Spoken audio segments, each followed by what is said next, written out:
So hello everyone and welcome to session 1 of this new course that we are starting from today.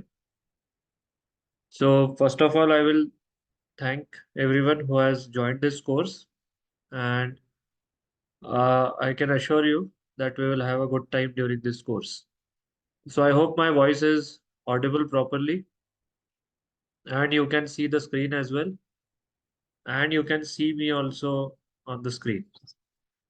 So those who are new to our courses, I'll just inform that we will keep all of you on mute, and you will also not be able to switch on your videos. So the way to communicate will be to type in the chat box. So whatever you type in the chat box, we will be constantly monitoring. And if there are any queries, questions, you can just type in. If there is anything you want to tell us, you can also type in. We are constantly looking at the chat box. And questions also, you need not wait till the session ends. If you have a question, you can just type. If the query is relevant, I'll take it then and there. Otherwise, we will eventually resolve your query in the session. Okay. So thank you once again for joining this course.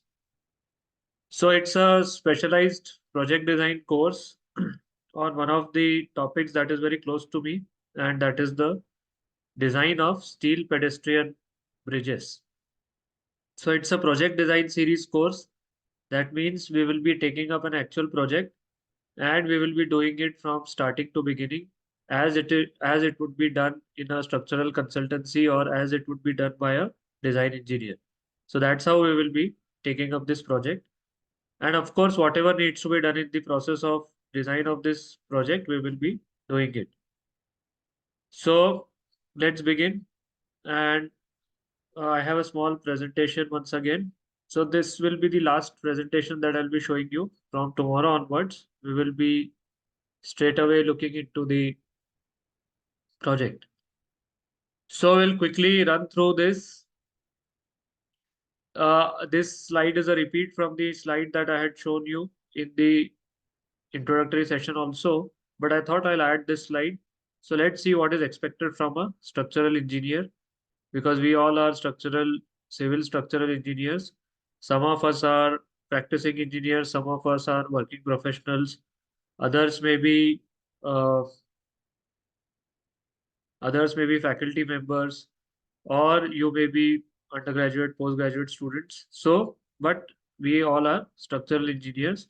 So let us see that what is expected from a structural engineer or what is required in our profession.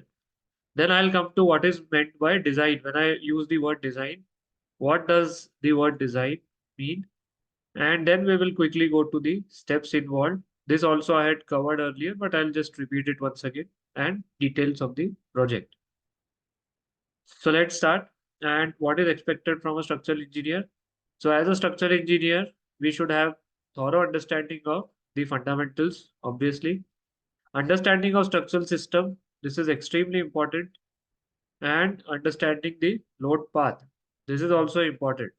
Most of the times in our engineering, when we are undergoing curriculum, the focus on load path is not given much. We are never taught how the load will go from one element to other, how the load will be finally distributed or transferred to the ground. So this understanding we don't develop while we are doing the coursework. Also, understanding of different structural system is missing when we are doing our coursework. So these things mainly we develop only when we are practicing or only when we are working, or maybe we don't develop it at all and we face problems. So correct understanding of how the load is flowing, that is quite important, because you will be designing your elements according to the path of the load, and also understanding what structural system is suitable and what structural system is I would say efficient for a particular configuration. That is also very important. So understanding of structural system and load path are very critical uh, facets, or are very critical issues for structural engineer. Of course, we have to have the knowledge of relevant and not just Indian, relevant Indian, or I would say Indian and international standards. So whichever standard you are following, or whichever you may be doing design uh, for projects in India, or you may be doing design for projects which are outside India. So you will have to use the specific country codes. So as an engineer, we should have knowledge of the relevant Indian and international standards. Okay. Understanding the code and reading the code is also a thing which you will develop only when you spend some time reading those codes. Because number one, the language is English. So our primary language is not English for Indians. It will be our mother tongue or whatever regional language we speak. So English, understanding the language, that is one challenge. The other challenge when we are reading the codes is that the codal, I would say the clauses are not given in very simple English. Okay. For some reason which I don't understand, the clauses are always given in some complex legal type of language. So it becomes difficult to interpret and understand the clauses also. Third problem, I think, which is applicable to the Indian codes more generally is that there are no commentary or there are no solved examples that the code publishes. Okay.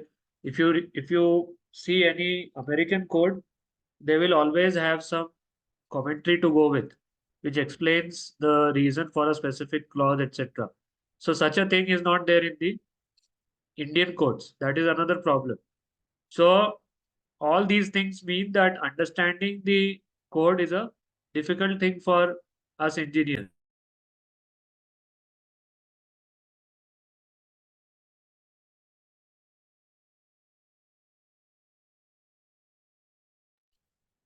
That is why, yeah. So I was saying, understanding the Indian standards is difficult for us engineers. So that is why this also needs to be developed as a structural engineer. That you need to see the general codes like IS 800, IS 456, because you have read so many times, because you have been taught uh, designing using those codes. So I think those codes you will be familiar with. But let's say tomorrow you are doing certain project where you need to refer a standard or IS code which you have not seen earlier. So for reading that code and making sense out of it, that also you need to develop. That skill also needs to be developed. And that will, I think, come only when you spend time on reading the Indian codes and standards. As a practice, you can also read the international codes. So you can download international code and you can read the code, you can read the commentary. So that will also help you. And as I told you, with American standards, commentary is there. So, for example, if we have IS 456, which is the corresponding American code that you have, which is the corresponding American code corresponding to IS 456 in India, which is the corresponding American code. No one knows. So the corresponding American code will be ACI 318. Okay. And I think the current version is 19. As far as I remember, the current version is 19. So ACI 318, 19 means it was last revised in the year 2019. You can easily get it from the internet and you can read the code plus commentary. The corresponding British code, I think, is BS, if I remember, 8110, I guess. Okay. But these days, they have started following Euro codes, EN. But I think after the Brexit, they have started to refer the BS again. I'm not sure. But earlier, the BS series, they were not maintaining and they had switched to the Euro codes, EN series. But after the Brexit, I think they have started, they have uh, restarted using the BS standards. But BS standards, I think they are not quite updated and as compared to the American codes. So you can develop a habit to just go through the clauses, go through the commentary. It will be a good exercise for you. Or if I talk about IS 800, which is the steel design code for us, which is the corresponding American code that you have. So the corresponding American code will be AISC 360, and it has been revised just a couple of years back in 2022. So you will get AISC 360 22. Just like we have all the different loading codes in 875, 1, 2, 3, 4, 5, and we have an IS 1893 uh, for earthquake loadings. 1, 2, 3, 4, 5 is other loadings. So what is the loading code in the American standard, which is the corresponding code for calculating the loads in American standards? So it is ASCE 7. Okay. And I will have to check for the current latest year. Anyone knows the year?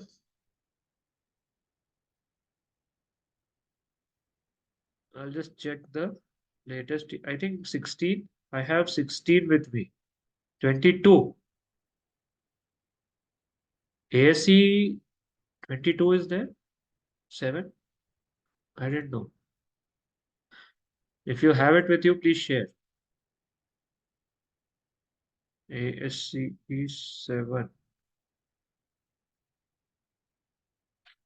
I have 16 with me. ASCE 7. The version that I have is 16. Let me check.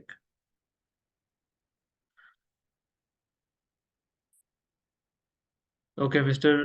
Saurabh will share the code when he has, but he does not have it currently. So he's saying 22. I have 16 with me. So anyway, so uh, start this habit. Have this habit of reading the relevant codes, not just Indian, but also the international codes. Okay, moving ahead. So knowledge of relevant Indian standards is very important for us to have. Also, deep understanding of using softwares, different softwares, whatever software uh, you are using for your work, you should have a deep understanding. Why it is required to have a deep understanding? Because many softwares have issues. Okay, so ETABS will have some issue. It may be related to some design that it is not doing properly. See, finally, these softwares are also developed by some developers. Okay, so it happens that they miss something and then they have to review their software and then they revise it or improve it. So as an engineer, it's important that we understand what are the things that are not being done properly in the software, what are the missing capabilities of a particular software. That understanding you need to develop, and you will only develop that understanding with a deep knowledge and experience of using those softwares. So you have to be careful of the pitfalls of using a particular software. Every software has some issues. ETABS has issues. SAFE has certain problems. STAAD+ has problem. Any software you name, it will have some problem. Or if it is not a problem, it will be some limitation that it cannot do this thing. It is not able to perform this thing. It is not able to do analyze, design this thing. So either it will have some limitation or there will be some small bug or some problem in the software. So you should be aware of that, and that awareness will only come with a deep understanding and experience of using any particular software. So whenever you use any software, it is always advisable to read through their document. So there will be always some software document that the software developer publishes. ETABS has it. STAAD has it. STAAD does not have it in a good format, but ETABS has it in downloadable PDFs. For STAAD, I think you have to read it online, all the help documentation. RCDC also the same thing. The documentation is available online. Online means in the help menu. So there is no downloadable PDF as such. Same goes with RAM connection. For Idea Statica, the software itself does not have any documentation. You have to go to their website to look for their documentation. MS Excel, I think it is one of the most perfect software ever developed. So MS Excel, I think, does not have any bug. It may have limitations, but I think it does not have any bug as such. And AutoCAD, uh, again, you can read the documentation from their help menu. So having a deep understanding of software and experience of using software is quite important. And then understanding the limitations of software is also very important. So this is also expected from us as structural engineers. Okay. Yes. Then moving ahead.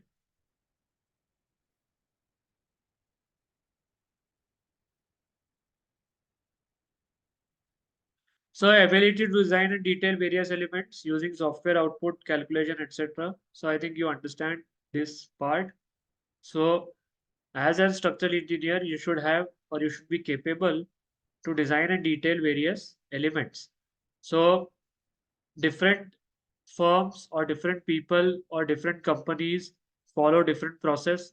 In some companies or some engineers will just make the model, okay, analyze, and then they will design using some Excel sheets or design it using some manual calculations.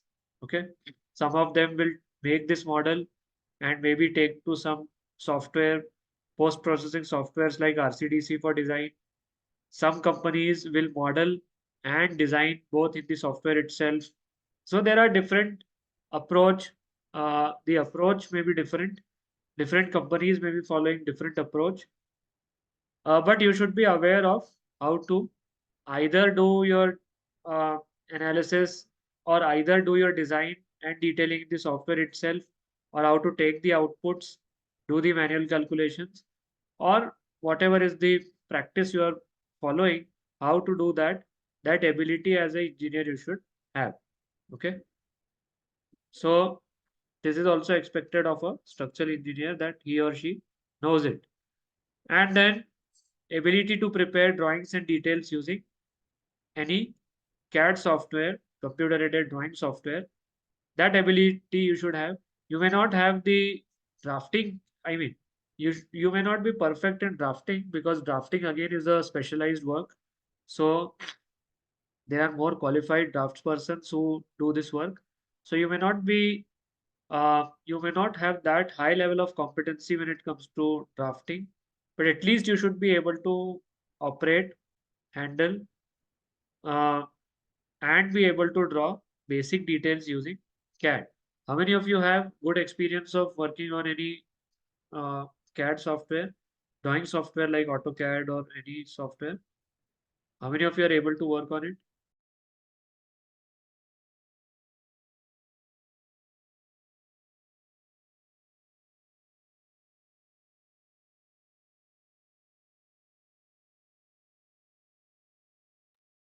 Okay, yeah. A few of you can work, I guess. And I will say not just 2D, but you also try to learn a few things about 3D. 3D drawing, if you are able to work on AutoCAD 3D, that is also a good thing or a good skill to have. Okay. It's very helpful sometimes to be able to draw AutoCAD 3D drawings as well. So not just 2D, 3D as well. And these days, yes, as Mr. Shashank is saying, he also can work on Revit. Very good. So you can additionally these days learn Revit, or you can also learn the SketchUp, which is quite a popular software for drawing, and a lot of architects use SketchUp these days. So you can also learn SketchUp. Okay. So you can draw a few things in AutoCAD and then you can bring it to SketchUp. Tekla is another drawing software, as Mr. Sachin is saying. So Tekla also you can learn. Uh, so all these drawing softwares you can try to learn and understand. You can start with AutoCAD as the basic, and then maybe you can step up to other softwares also. Okay. So this ability as an engineer you should have. And of course, then as an engineer, we should be able to know how to prepare the BOQs, how to prepare the specifications, how to understand the material specification, and how to prepare the design calculation reports. So that is also important for us as an engineer to be able to do. Good. Then what else do we have?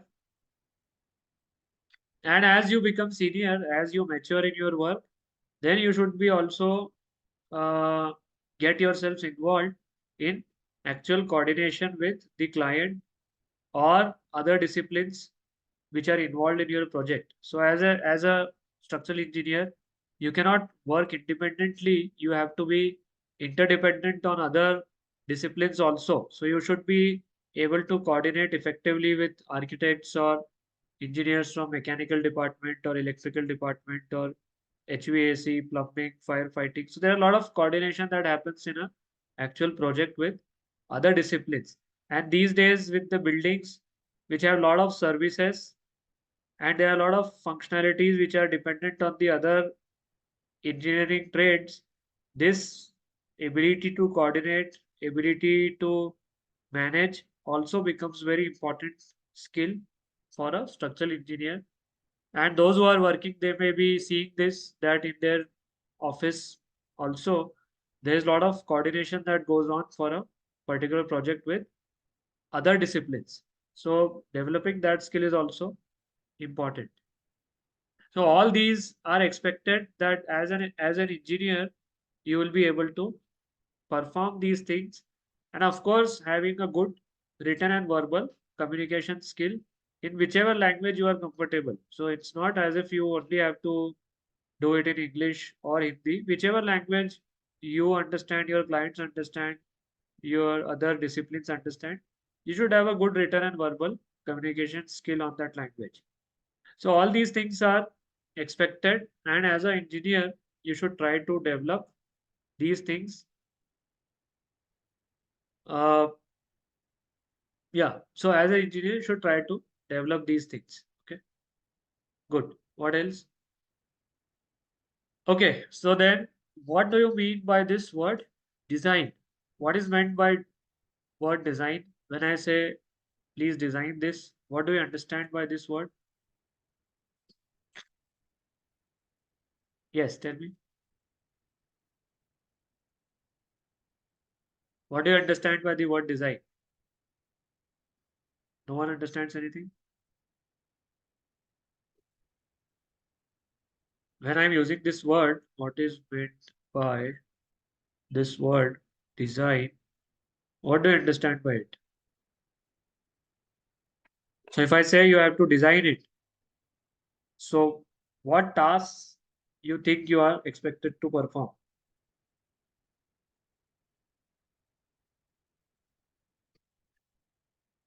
So Mr. Sanjay is saying, Mr. Saurav is saying, understand requirement and provide solution, proposing and suitable.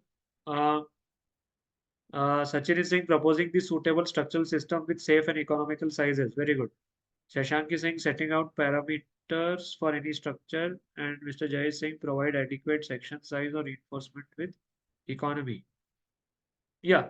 So see, design means which any solution, as someone was saying, any solution which meets the requirement. Okay. So any solution that will meet the requirement. So providing the solution which meets the requirement and solves the purpose. No, solves the purpose does not. Wait. And solves the problem, maybe I'll say. Whatever problem or whatever. So I think it is covered in the requirement part itself. Okay. So maybe I can say that providing the solution which meets the requirement. But uh, that is a very generalized understanding of this design. If I just come to specific structural design, and if I specifically ask you what will you mean by a word steel design? Okay.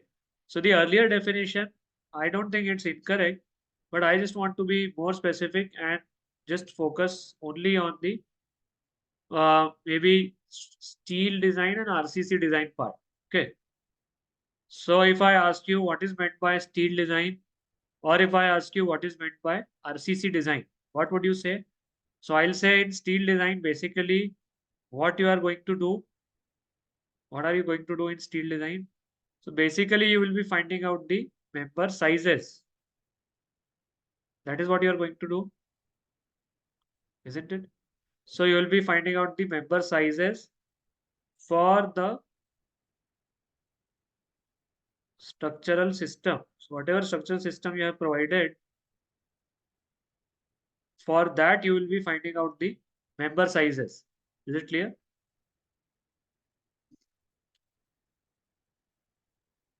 And when you are finding out the member sizes, you will be looking at the economy, as someone was saying. I'll not use the word economy, I will use the word optimization. So you will be looking at optimum.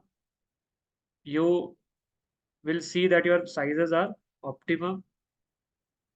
So optimum sizes would mean that they are safe also. They are safe also, and they should be economic also. Okay. Is it clear? So I always give this example. Suppose I had to maybe provide RCC column sizes for a small guard room, which was 3 meter by 3 meter. Okay, there's a small guard room, 3 meter by 3 meter plan size, and I have to provide some design for it, column beam design. So if I provide a 800 by 800 column, okay, it's a one-story guard room. And if I provide an 800 mm by 800 mm column, RCC column, and if I provide a beam, which is let's say 300 cross 600 beam for a one ground story guard room, do you think it is safe? What do you think? Is it safe or unsafe?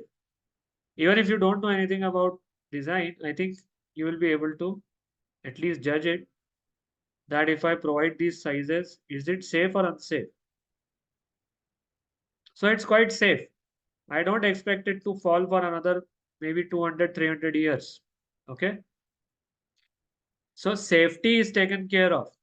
But then as an engineer, we also need to understand the economy. So is it economic?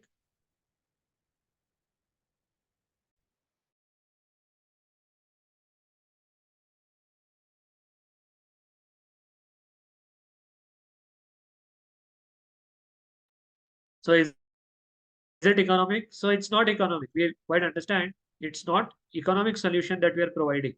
So when we are looking for optimum sizes, we need to take in the safety aspect as well as the economic aspect of it. Okay. So that is what we will call it as the optimum design.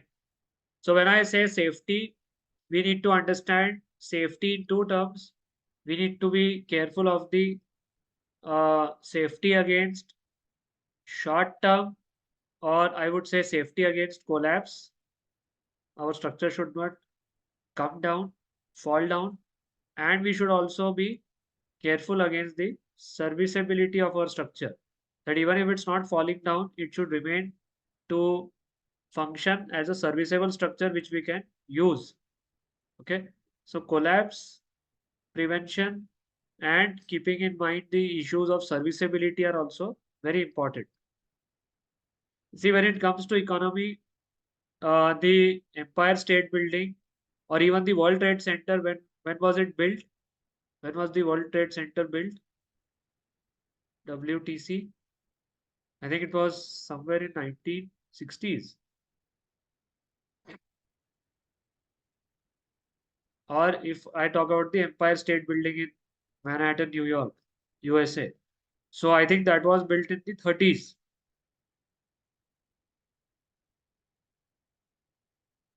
Okay.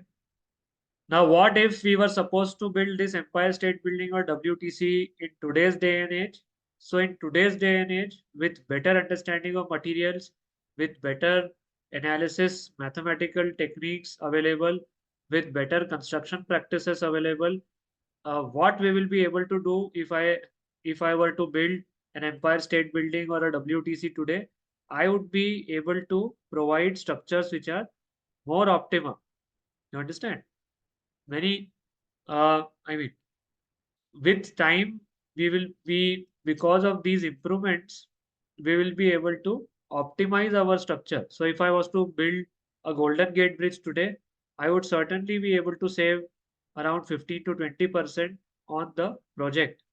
And how that is possible? Because of improved understanding of materials, because of improved mathematical techniques that we have, because of improvements in construction processes, because of improvement in logistics, I'll be able to save, let's say, 15 to 20% on this project if I had to redo it today.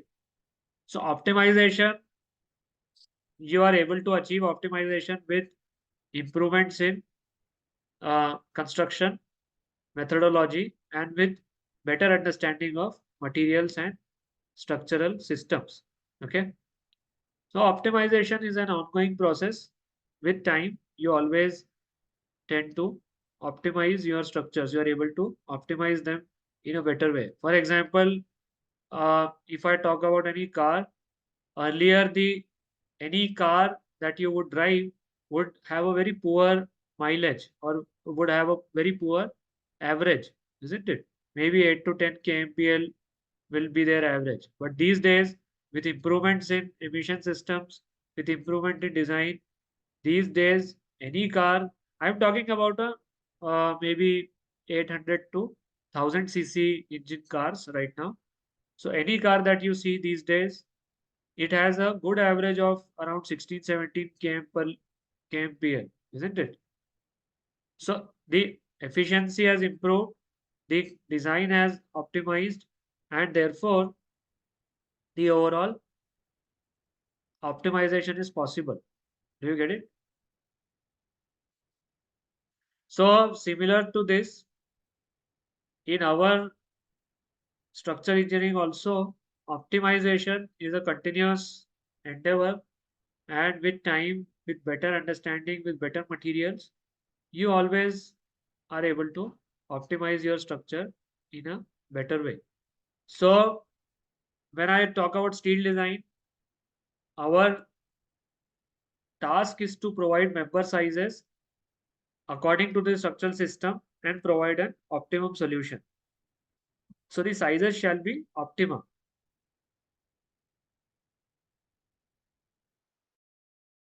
Okay. What else? Just give me a minute.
So when it comes to steel design and when it comes to member sizing, usually in softwares, what is the output that we get? When it comes to steel design, those who have done steel design using softwares, what is the output we get? In which format do we get the output?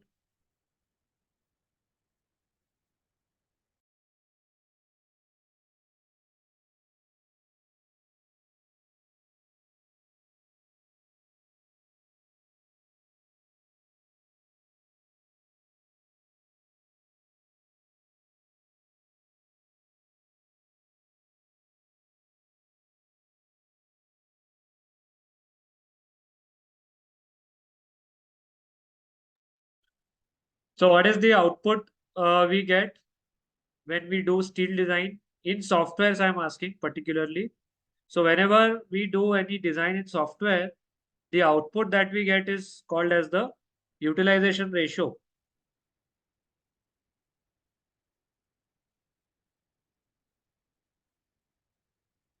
Okay. So this is the output I get. What is the meaning of utilization ratio? Utilization ratio very simply is the ratio of whatever is the demand on that member divided by its capacity. So demand means what is being required of that member in terms of forces, movements, etc. And what is its capacity. So ideally this ratio shall be, just fill in the blank, this ratio shall be, hello, ratio shall be less than 1. Okay. Because as a designer, we cannot allow the demand to exceed the capacity. All right. So demand would mean that you require, let's say, 100 strength from your member, or you require 70 strength from your member, and your member is able to take 100 strength. So the capacity of your member is 100 and it is loaded by 70. Okay, so that's a very rough way of putting it. So your utilization ratio, I'll say it's 70% or 0.7. So in any software output for steel member design, what you get is the utilization ratio. So when I say I am going to design my steel member, basically I'll be looking at my utilization ratio and I'll be checking that provided member for the ultimate limit state and service limit state. Okay, is that clear? Now in steel design, there is an added level of design that is required. So when it comes to steel design, uh, what is the design, added level of design that we need to do? So we need to do the member design, and additionally, I am supposed to do what else? Additionally, I am also supposed to do the connection design. Okay, because all of you understand that steel members, you will get it in the market. You cannot produce steel members on your site. So you will get steel members in the market.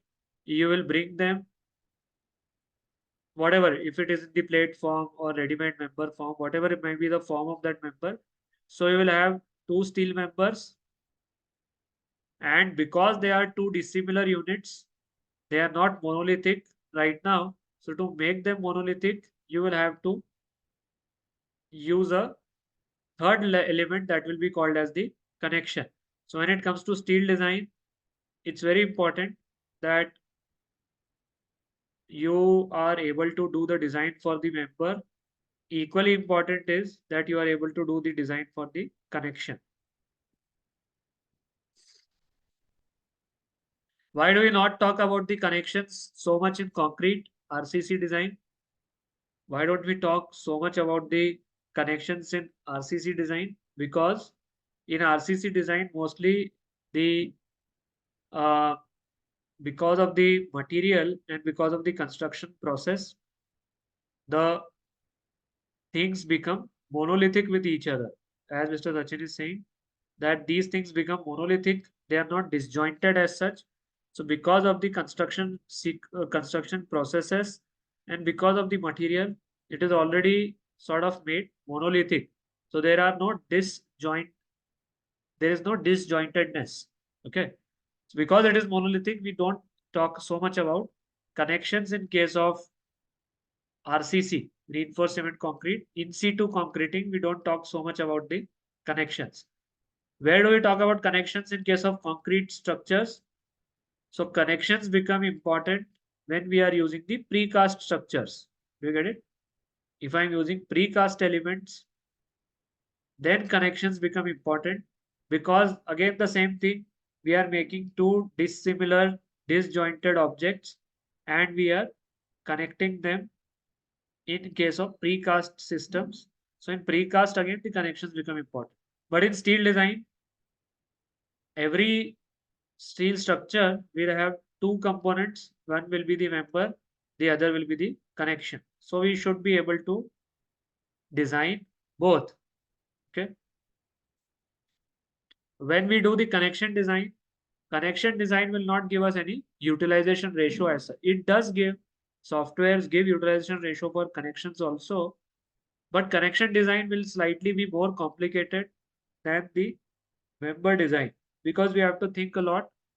There are a lot of elements involved in a connection. So I have to think about the design of each and every individual element of a connection. So you may have bolts, you may have welds, you may have some plates, okay, and those may be arranged in a particular arrangement. So you should be capable of designing all those elements of a connection.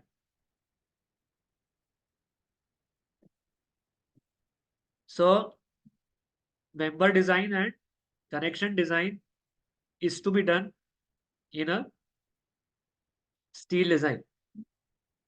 Now, usually, why are steel structures a problem?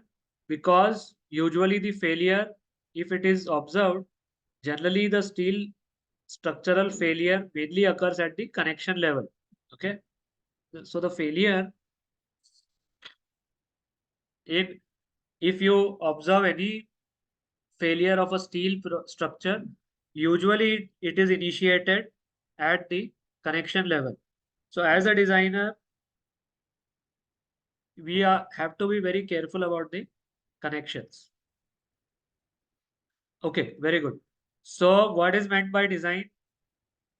What is meant by design? So for steel members, it is the checking the provided sizes for serviceability limit state and the ultimate limit state. Okay. Were you able to see the whiteboard till now? I hope everyone was able to see the whiteboard where I was writing. And right now you are able to see the presentation. Okay, good.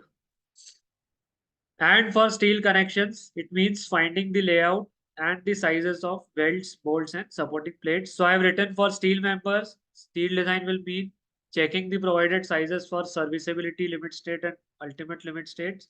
For steel connections, it means finding the layout and the sizes of welds, bolts, and supporting plates. Okay. Now, what does design mean to you in case of concrete members? If I'm talking about any RCC in situ member, what does design mean to you? Yes, tell me, in case of RCC. The word design, what does it mean to you? So first of all, I need to find out the size. Of course, in steel design also, I wanted to find out the size, and then I was checking its ratio. So here I need to find out the concrete size. Then I need to find out the reinforcement requirement as per the loads and movements and forces, whatever. So I need to find out the concrete size and shape, whether it is a circular or rectangular, whatever shape. Then I need to find out the reinforcement. In reinforcement, I need to find out the total area required of steel. I need to find out the diameter of the bar. I need to find out the layout of the bar or bars. Do you get it? So when it comes to concrete, I need to first be able to find out the sizes, shape, and also the orientation, whether I have to put my element like this or like this. So I should be able to do this. Then I should be able to find out the reinforcement.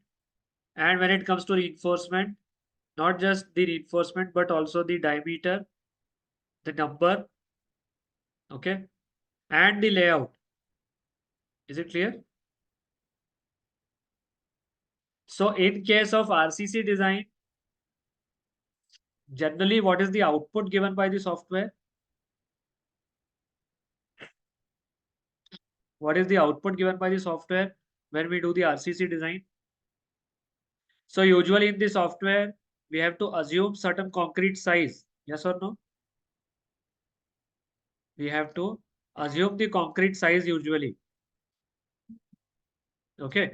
And for that concrete size, your software will usually give you the AST, area of steel, and your software will give the number of bars, the layout it does not usually give.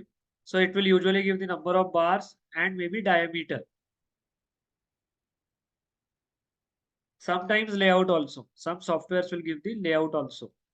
Okay. So in case of RCC, this is what we are looking at to be able to finalize the concrete shape, size, orientation. So I'll come back to the PPT.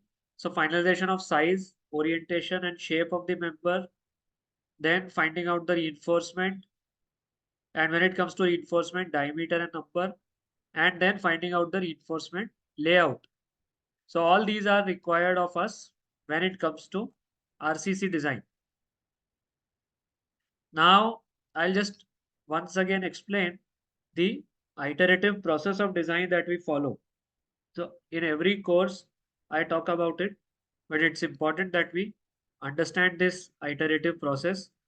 So what is the usual iterative process of design that we follow? So in any software, and this is more specific for the software that we are using, even in manual calculations, I would say. So we have to first begin by assuming certain size. Okay. You all use software, so you understand this. So any design that we do, first you have to assume certain sizes. Whether it is a steel member or a concrete member, you have to start by assuming a certain size. Now that is the biggest problem because the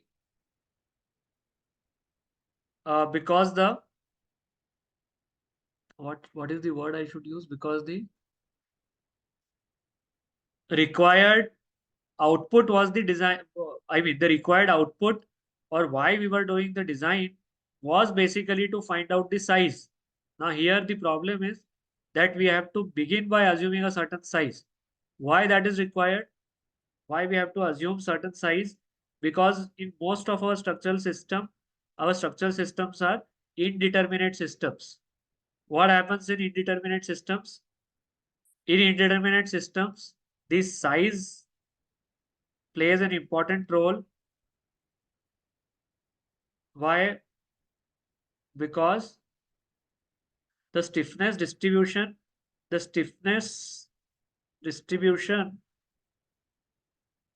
changes with size. Is it clear? Or I'll not use the word stiffness distribution. I'll say the member stiffness changes with size. Yes or no? Member stiffness changes in size. And because of this, what will happen? The moment distribution changes with size. Moment distribution depends on stiffness, relative stiffness.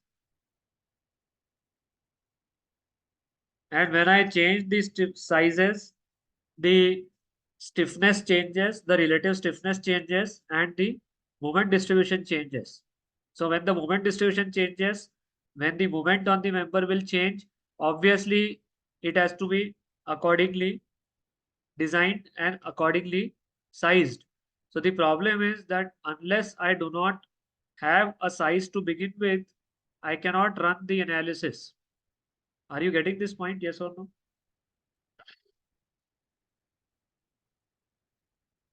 Hello. Okay. So therefore, what was our final goal or what we were supposed to achieve at the end of the design? We have to start by assuming it. That is the biggest problem. That is the biggest problem that we face in actual design.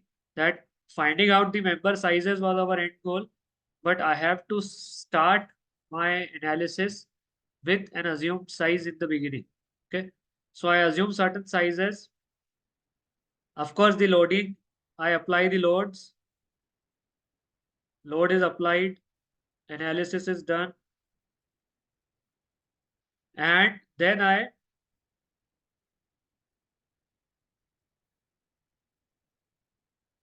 will write over here. Over here, I'll write analysis. So you apply the loads and you run the analysis. Okay. Once you run the analysis, then you do the design. Now you understand what do I mean by the word design. So basically, when I say the word design, either you are following for finding out the utilization ratio, or you are finding out the AST for member. If it's concrete, if it's utilization, if it's steel, you are checking the utilization ratios. You are checking all the service limit states. Whatever you wanted to do, you are doing that. Now, if you do not find the member that you had initially assumed to be adequate, then what you need to do? What do you need to do? If it's not adequate, suppose. Hello. So I will say, then once you carry out the design, you ask this question, is it optimum? Is it optimum? Okay. If it is not, then you go back. If it is optimum, then you finalize your design. Is it clear? Hello.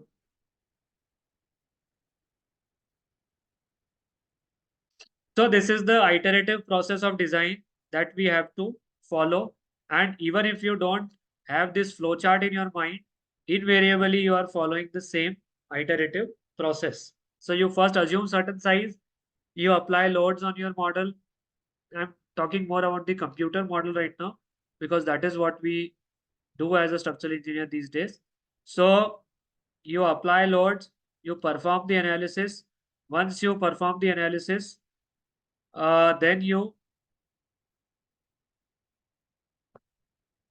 design the members. By designing, I mean that you check whether it is optimum. Now you already know what does optimization mean. So optimum means it should be safe, it should be economic. If it is not, go back and assume certain sizes. You may not be required to load it again. Loadings are already there. You reanalyze, and this process goes on and on. So what is the difference between an engineer who is experienced enough and an engineer who is starting out? What will be the difference in them would be how closely they are able to assume the sizes. Okay. So what does that mean? That let us say my most optimum size, suppose my most optimum size was for a particular beam was, let's say, 300 by 500. Okay. This was the optimum size for the beam that you were designing. Now, what is the difference between a structural engineer who is practicing, who is fresh, and one who has a lot of experience? So he or she would be able to assume a size initially which is close to the optimum size. Just to give you an example, suppose this was the optimum size, 300 by 500. And let us say I start with a size which is 200 by 400. It's the RCC size, let's say. I apply the load, I analyze, I design. Is it optimum?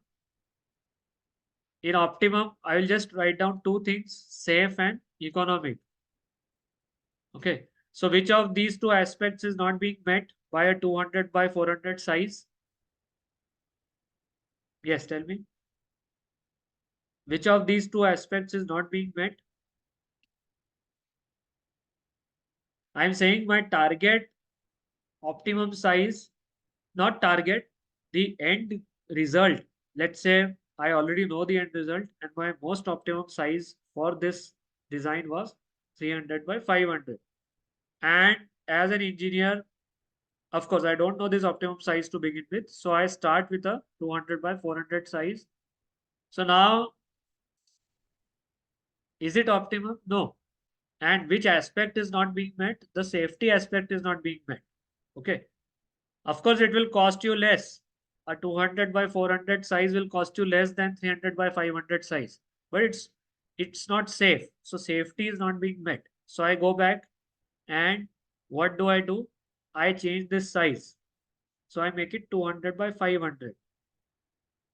When I make this change this size in my model, I will have to again run the analysis. Why? Because the stiffness has changed. The relative stiffness will change and the moment distribution will change. So I have to go back and change my size, reanalyze it and redesign it. Now what will happen? So is it optimum? So still my system does not look optimum. And which aspect is not being met? Again, it's not safe. So again, I go back.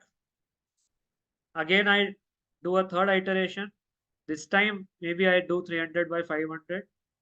And because the moments, because the stiffness will change, I will have to reanalyze. So I take the 300 by 500 size.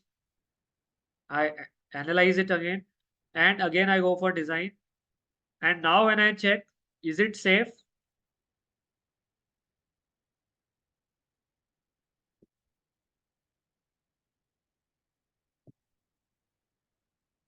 Yes, tell me. Is it safe?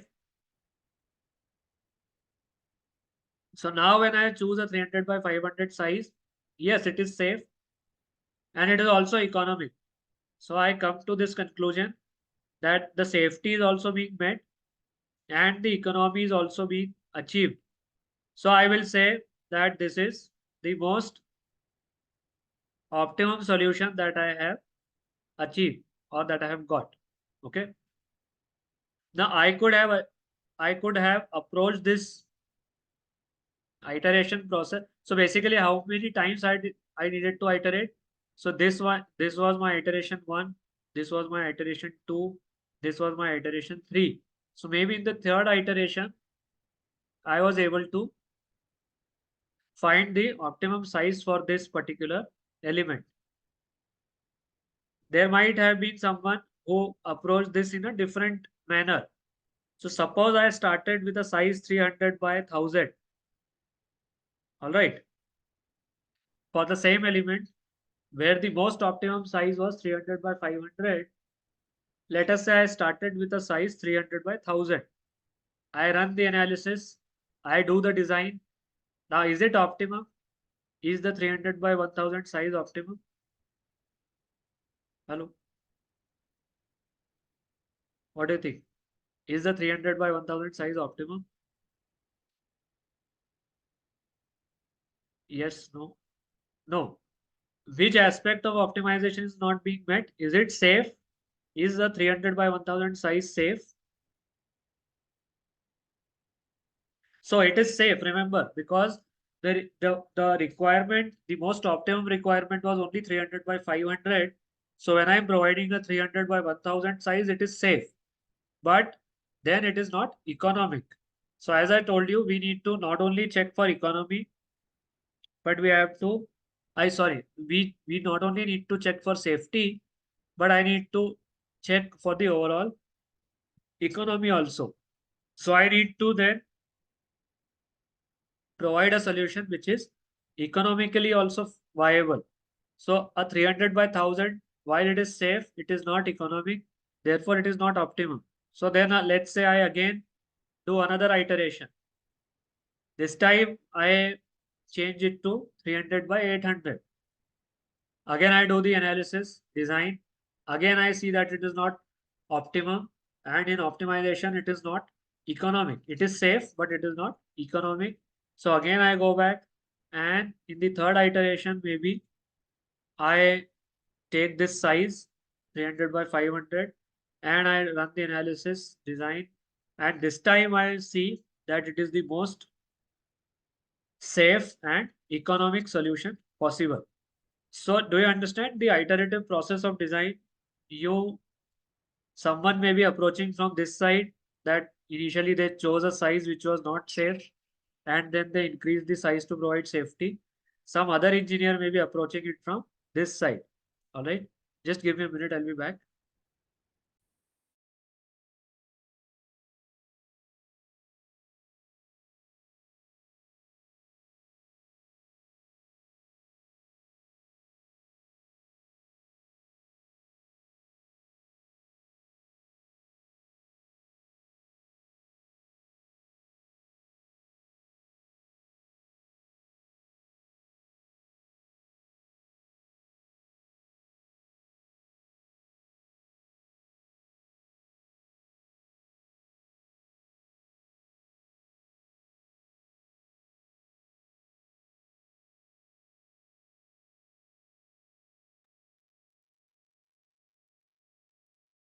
So I hope this problem is clear. Okay, I hope this iterative process is well understood, and this is what we will also be doing in our actual calculations. Okay, so when in steel design, in the steel design parlance, what basically I would be looking at, I would be basically looking at the utilization ratios. So if my utilization ratio is way more than 1, suppose my utilization ratio comes out to be 1.8 for whatever member size I have chosen. What does that mean? That it is not safe. So I will have to reiterate, and I have to keep on reiterating. I have to keep on changing my member sizes till I achieve a utilization ratio of, let's say, around 0.8 to 0.85. Okay. If I have chosen a size such that the utilization ratio is very low, suppose I'm getting a utilization ratio of zero point 0.2 or zero point 0.3 or zero point 0.4. What does it tell us? It tells us that the member is safe, but it's not economic. It is over designed. Okay, it is not economic solution. So for that, again I can go back and review and change the sizes so that I reach a utilization ratio of around, let's say, 0.8 to 0.85 or maybe 0.9. So this is the iterative process of design that I'm going to follow. Very good. Now coming back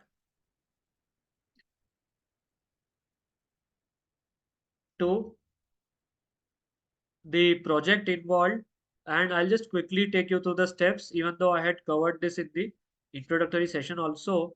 So we will first be starting with the understanding of different configurations that are possible for a steel pedestrian bridge or for a steel bridge in general. So understanding this is important because not many of us get to do steel bridges in our day-to-day work. Mostly we are involved in doing buildings or warehouses or sheds or commercial structures or residential buildings. So not many of us are involved in doing the day-to-day work for a steel bridge. So it's important that we understand, first we understand the configurations that are possible in a pedestrian bridge system. Okay, so we will begin by doing that. I'll take you through the different possibilities. Then for the specific project, we will be understanding the GA drawing that has been provided by the urban planner, and then we will decide a structural framing system. We will do the initial planning for that. When I say initial planning, that means what shall be our structural system. Okay, and as you can see in steel bridges, it gives us a lot of scope for creativity as a structural engineer. Okay, you can come up with exciting structural bridge systems which are also aesthetic, and where the structural form itself adds to the beauty of your overall bridge. You can come up with very innovative configurations. So that planning we will first do for our project. Once that is done, then we will do the modeling. I'll be starting the modeling in STAAD first. Okay, so we'll do the project in STAAD first because many of you gave this input. that please use STAAD. And once we do it in STAAD, I'll also do in the end, we'll also do it very quickly in ETABS, just to give you a one-to-one correspondence. Okay. So we'll be starting with STAAD, and we will also be taking up ETABS at the end just to see the correspondence. Okay.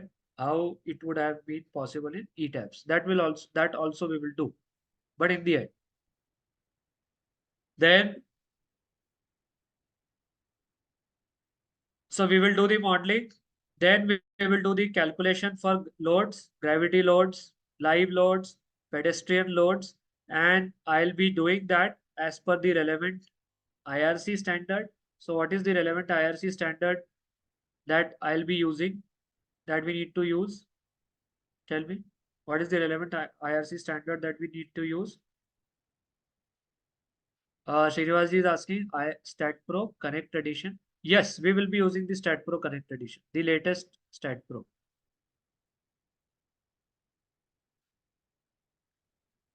Okay, yeah. And when I'll be using ETABS, we'll be using the ETABS 21. Okay. So the calculation for gravity loads, live loads, pedestrian loads, we will be using the IRC 6 for it. Indian Road Congress code number 6. So according to this, we will be calculating the loads. And another relevant standard that we will be using, as I had told you before also, will be a special publication for the steel pedestrian bridges itself. So there is a special IRC publication for the steel pedestrian bridges. It is called as the IRC SP 56. So this we will also be using. And all the loads for wind, earthquake, etc. will be done as per the guidelines of these IRC codes. And because some of you had asked before, we will also be doing the necessary checks for the vibration. Is it clear? Vibration due to what? Vibration induced due to the pedestrian traffic, pedestrian movement. Okay. So we will be checking our bridge for those vibrations also. Clear?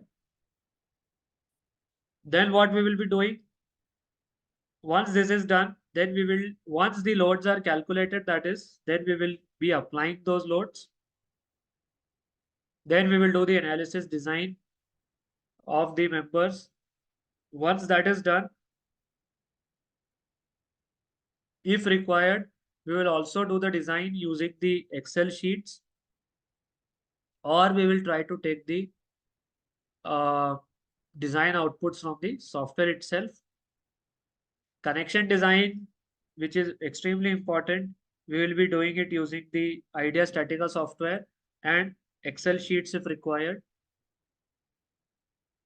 And then we will do the RCC pedestal, because there will be an RCC pedestal also. And for this project, we'll be taking up only isolated foundations as the foundation design. So that we will be doing using some manual calculations and using SAFE software. And then in the end, we will go for the understanding of how drawings should be developed for such a project, how to prepare BOQ, and then how to prepare the design calculation report. So that is what we are going to do for this particular project. Is it clear?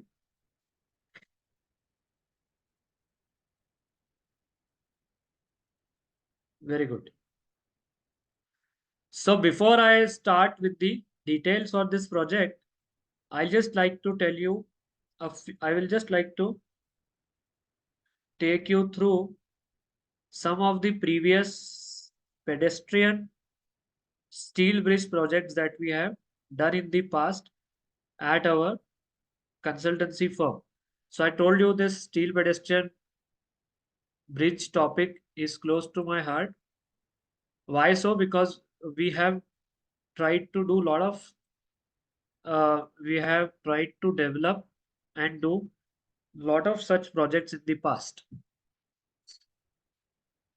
So you may have seen this document before also, but I'll just take you through quickly.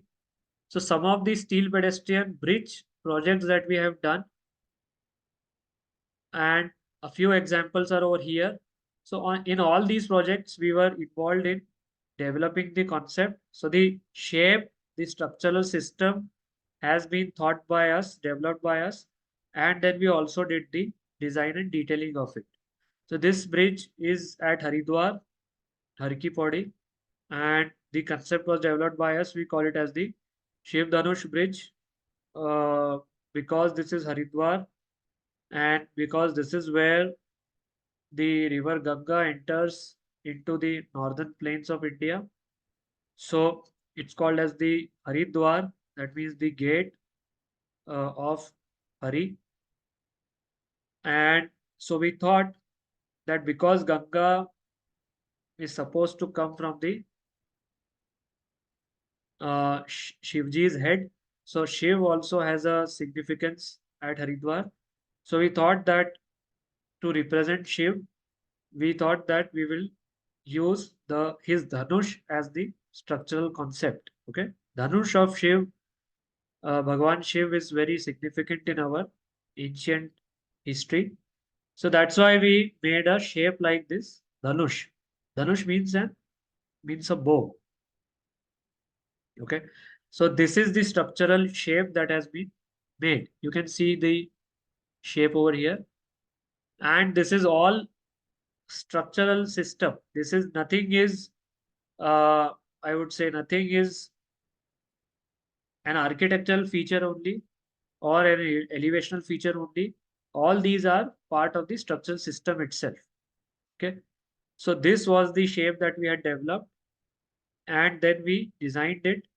And this project was completed in the year 2016, and it is still going well at Haridwar. So all these members were made of hollow sections. All right. So the entire system was all the members comprise of a hollow section, either rectangular hollow or a square hollow. All right. So this has been used in this entire bridge system. And this bridge will be a through type bridge. What do you mean by through type bridge? What is the meaning of through type bridge? So through type bridge means, let's say when the bridge is like this and the traffic movement is through the bridge, it is called as a through type bridge. Clear? If suppose I provide a bridge something like this and maybe traffic is on the top going like this, then it is called as what? What is it called as? So this will be called as a through type bridge. This will be called as a deck type bridge. Okay. Is it clear? Hello.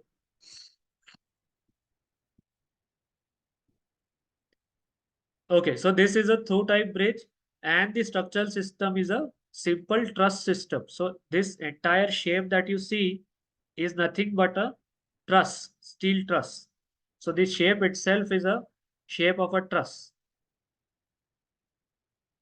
So all these members that you see are part of your truss system, and all these members are hollow sections, RHS, rectangular hollow and square hollow, manufactured by Tata Structura. Is my voice audible? Hello. And these are our pictures we had visited. I and Akanksha had visited this just last 15 days back we were here. So these pictures that you see are the latest pictures. And someone was commenting that it is not painted. So yeah, I could also sense that it is not being painted right now. So I think they paint it once in every 2 years. So they will paint it and maintain it. But yes, the painting needs to be done. So that is in the client scope. The client is supposed to do the painting. So I think they should be doing it this year, the painting work for the bridge. Repainting, that means. Okay. Also, you will see that we had used detailed and developed actual pin supports. Can you see this actual pin? So we had developed an actual pin support for this bridge. Actual pin and roller assembly. So this is that bridge. Then we had prepared another concept. This was supposed to be a road bridge.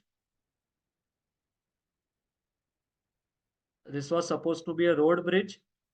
And we had used, so this was on the river Narmada at a place called Badwa in Madhya Pradesh. So we had used two systems. So you can see the entire length of this bridge from here to here. It's a road bridge. So we had used, this was the same Shiv Dhanush concept that we had used, but redesigned for a road, a vehicular traffic load. And then these were representing the crocodile. So the entire structural system itself was a truss system, but in a shape of a crocodile. And why crocodile? Because the this is river Narmada, so the Narmada Devi is shown seated on a crocodile as her vahan. All right. So if you see any temple dedicated to Narmada Devi, she will be seated on a crocodile as her vahan. So therefore we chose this element. Right now we have given this proposal, we have done the design, we have find we have found out the member sizes, everything, and given it for the uh, I mean, we have submitted our proposal for this. Okay. Then another bridge that where we developed the concept and did all the designing part. So again, this is also at the concept stage. This is also at the concept stage. Again, this is on river Narmada at a place called as Omkareshwar. And this is a long span. Actually, this is 500-meter span. Each, sorry, the total length is 500 meter. Each span is 100 meters. And the structural system is very interesting over here. You see, it's a system like this. So it's a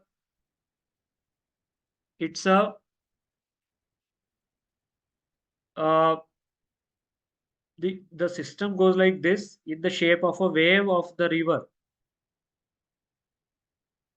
Okay. So the wave of the river as it goes like this and coming back, it comes like this. That is the shape given to this bridge. So in the wave form. Okay. Then from this wave, there are suspenders. What you can see over here, there are going to be suspenders. And then the deck will be suspended. So if I show you a cross section, it will be something like this, that there will be a top system, there will be a bottom system. These will be the trusses at the top and bottom that you see. And then there will be a deck. There will be a deck in the middle, and wire ropes will suspend it like this. So it will be sort of a cable stayed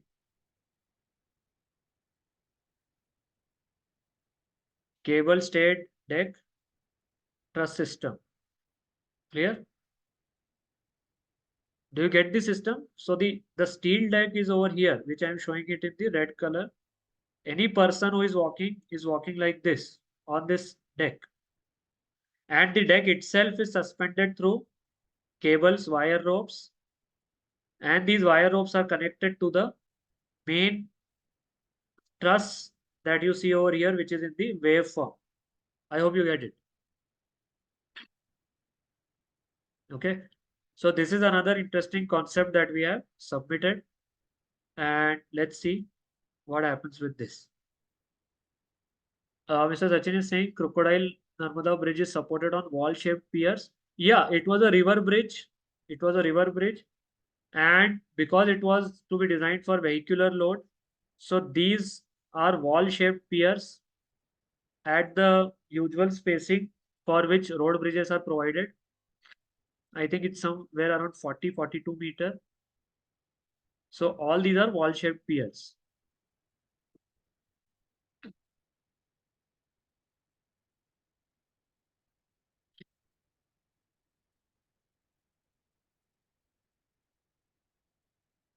We had used STAAD for doing the design.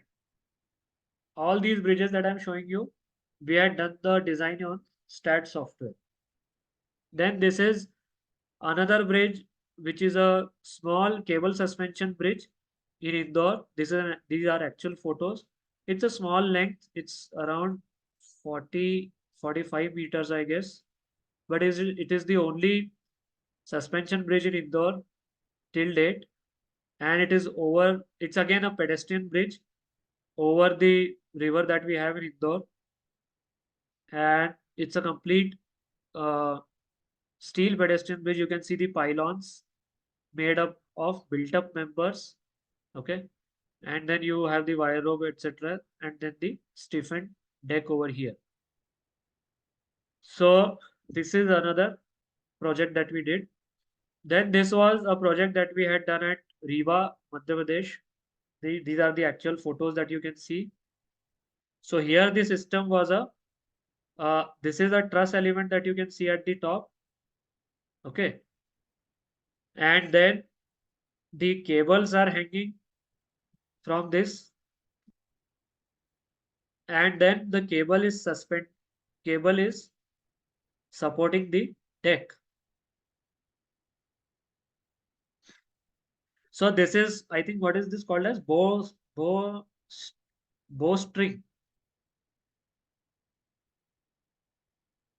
bowstring system. Is it called as the bowstring system?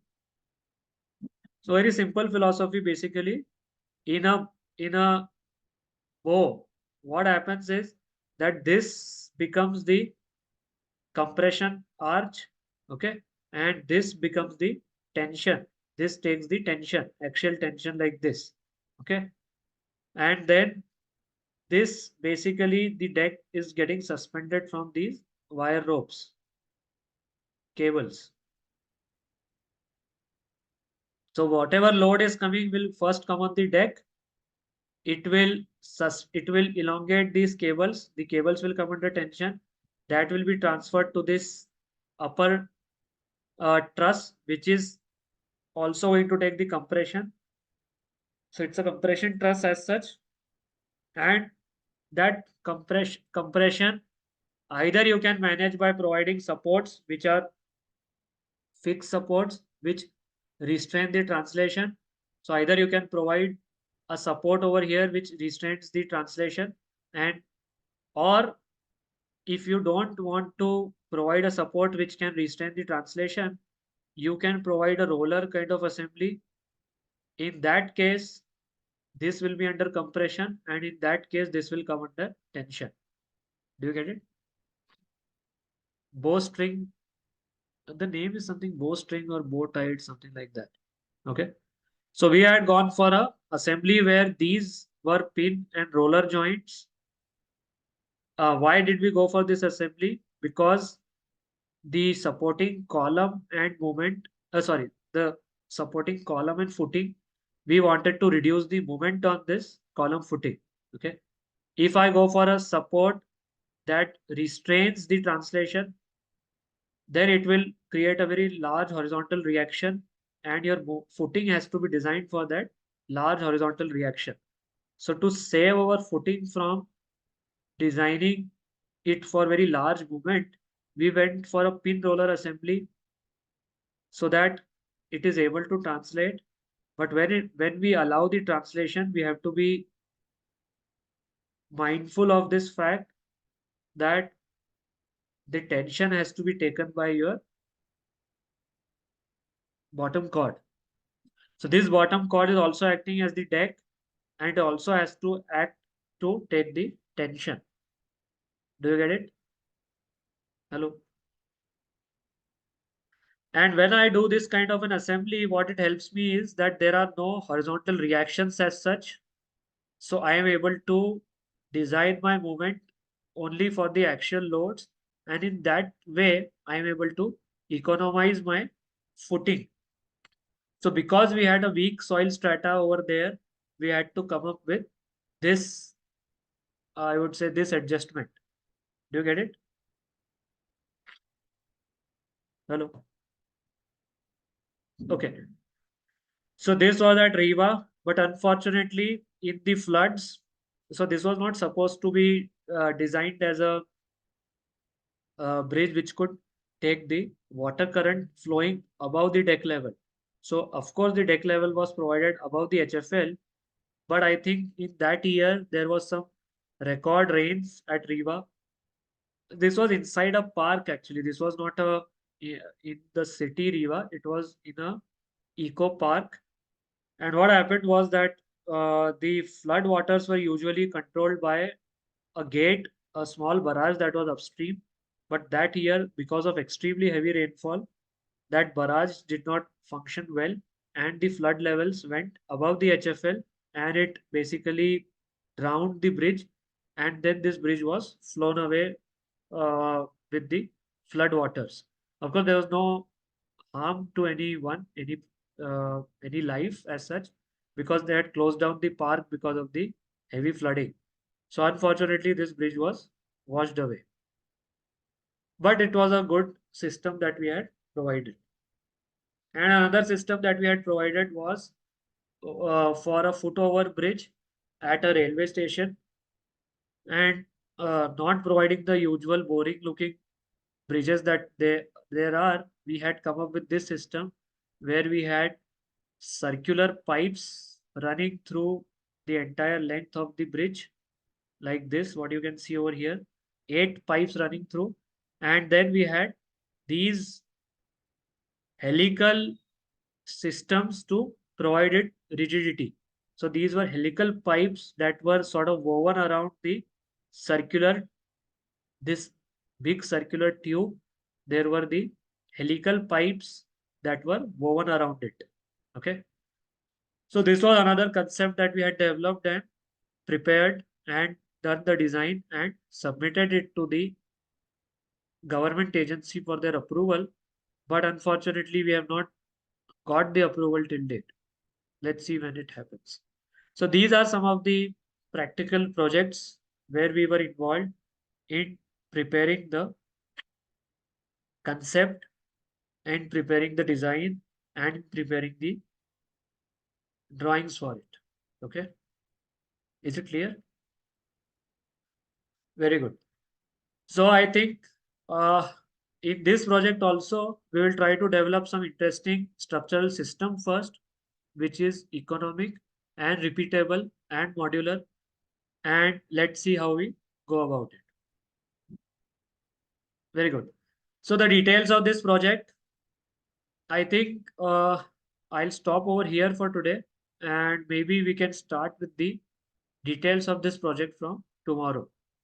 Okay. So from tomorrow, what we will do is we will start with the details of the project that we are going to do. I'll take you through the AutoCAD drawing, and then we will try to understand what are the possible structural system that we can adopt for this bridge. No, first we'll understand what are the usual structural systems possible and how does their behavior, how do they behave, and then maybe we will try to finalize a particular structural system for our project. Okay. So let's stop for here today and we'll continue tomorrow. And as I told you, we will begin by understanding the various structural systems possible for a steel pedestrian bridge. So that's all for today then. If you have any questions, queries, you may ask.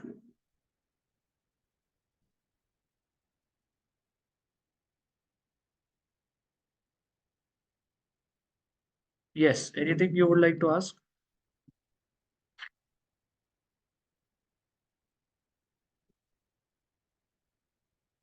Okay then. So that's all. Thank you. And the session will be uploaded on the portal within couple of hours. Those who are new to the portal, I have already shared you the process to uh, log into the portal. And once you log into the portal, after couple of hours, you will see the first session uploaded with it. Okay. All right. That's all. Thank you. We'll see you tomorrow. Bye bye.